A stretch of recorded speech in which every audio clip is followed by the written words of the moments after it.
Hello. ഇന്ന് വളരെ എളുപ്പം തയ്യാറാക്കാവുന്ന എന്നാൽ വളരെ ഹെൽത്തി ആയിട്ടുള്ള ഒരു ഓട്സ് പുട്ടിൻ്റെ റെസിപ്പിയാണ് നമ്മൾ ചെയ്യാൻ പോകുന്നത്. ഇത് ഒരാൾക്ക് കഴിക്കാൻ പാകത്തിനാണ് ഞാൻ ഉണ്ടാക്കുന്നത്.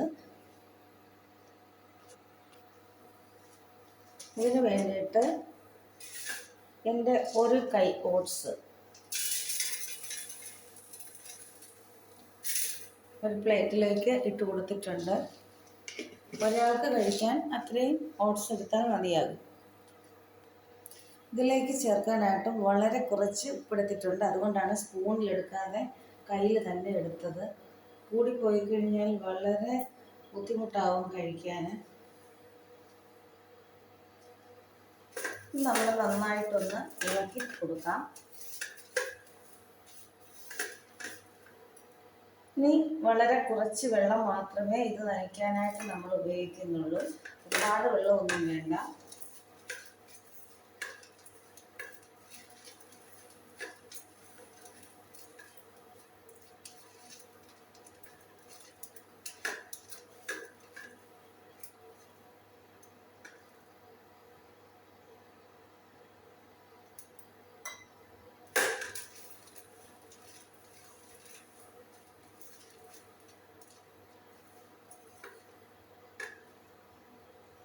ഓട്സ് നനച്ചെടുത്തിട്ടുണ്ട്. ഇത്രയും നനച്ചാൽ മതി.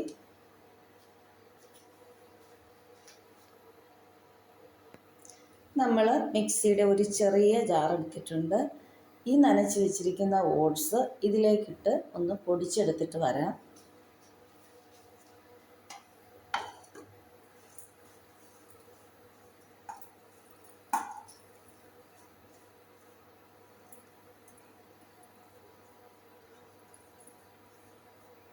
ഓട്സ് പുട്ടിൻ്റെ റെസിപ്പി ഞാൻ മുമ്പ് ചെയ്തിട്ടില്ല എന്നാണ് എൻ്റെ ഒരു ഓർമ്മ. ഓട്സിൻ്റെ കുറേ റെസിപ്പികൾ ചെയ്തിട്ടുണ്ടായിരുന്നു. അപ്പോൾ നമുക്കിതിനെ പൊടിച്ചെടുത്തിട്ട് വരാം. ഓട്സ് നമ്മൾ പൊടിച്ചെടുത്തിട്ടുണ്ട്. നമ്മളൊരു പാത്രത്തിലേക്ക് ഇട്ട് കൊടുക്കുകയാണ്. ഇനി ഇത് നനയ്ക്കേണ്ട ആവശ്യമൊന്നുമില്ല. ഓട്സ് പൊടിച്ചെടുത്തിട്ട് വേണമെങ്കിൽ നനച്ച് പുട്ടുണ്ടാക്കാവുന്നതാണ്. പക്ഷെ അത് കൂടുതൽ അങ്ങ് കുഴഞ്ഞു പോകും. ഇത്രയും നന്നായിട്ട് കിട്ടില്ല. അതുകൊണ്ടാണ് നമ്മൾ ഓട്സ് നനച്ചിട്ട് പൊടിച്ചത്.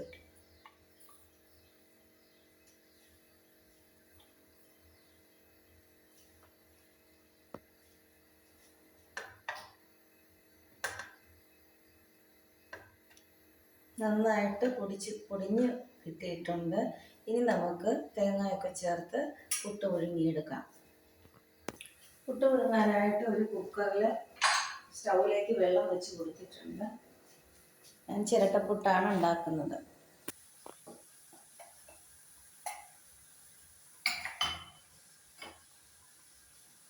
പുട്ട് വെക്കുന്നതിന് മുമ്പ് പുട്ടുണ്ടാകുന്ന പുട്ട് മേക്കർ നമ്മൾ വെള്ളത്തിലൊന്ന് കഴുകിയതിന് ശേഷം അങ്ങോട്ടൊന്ന് വെച്ച് കൊടുക്കണം.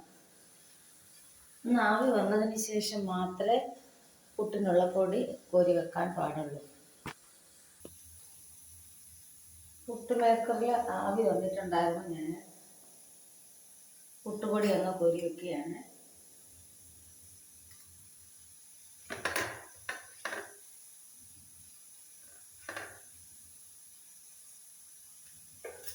ഇതിൽ വേണമെങ്കിൽ പഴമൊക്കെ അരിഞ്ഞ് ചേർത്തിട്ട് നമുക്ക് ഉണ്ടാക്കാം. അപ്പോഴും നല്ല ടേസ്റ്റ് ആയിരിക്കും പുട്ടിന്.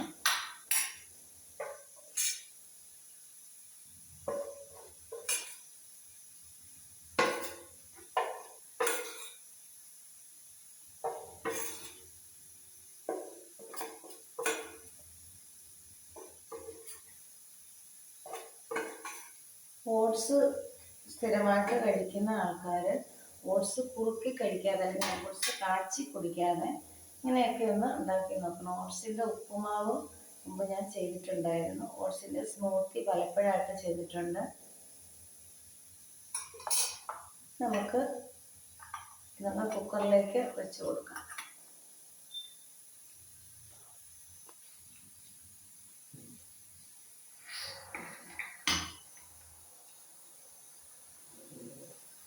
വളരെ പെട്ടെന്ന് പെട്ടെന്ന് തന്നെ ഉണ്ടാക്കിയെടുക്കാൻ പറ്റുന്ന ഒരു പുട്ടാണിത്.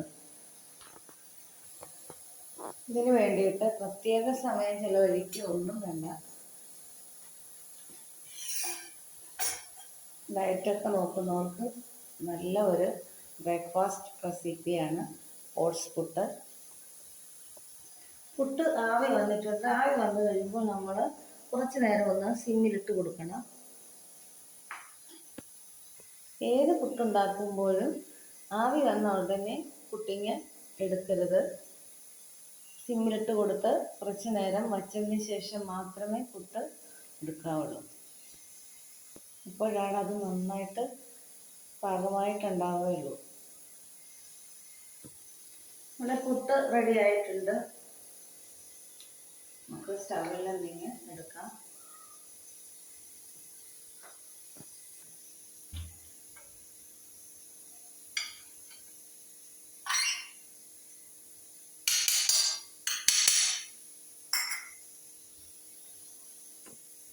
പുട്ട് പൊടിഞ്ഞു വീണിട്ടുണ്ട്, കുഴപ്പമില്ല.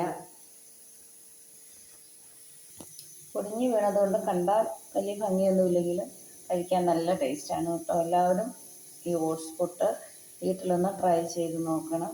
തീർച്ചയായിട്ടും ഇഷ്ടപ്പെടും. ഇഷ്ടപ്പെട്ടെങ്കിൽ ലൈക്ക് ചെയ്യണം, ഷെയർ ചെയ്യണം, കമൻറ്റ് ചെയ്യണം. അടുത്ത നല്ല ഒരു വീഡിയോയുമായിട്ട് ഉടനെ വരുന്നതായിരിക്കും. Thank you.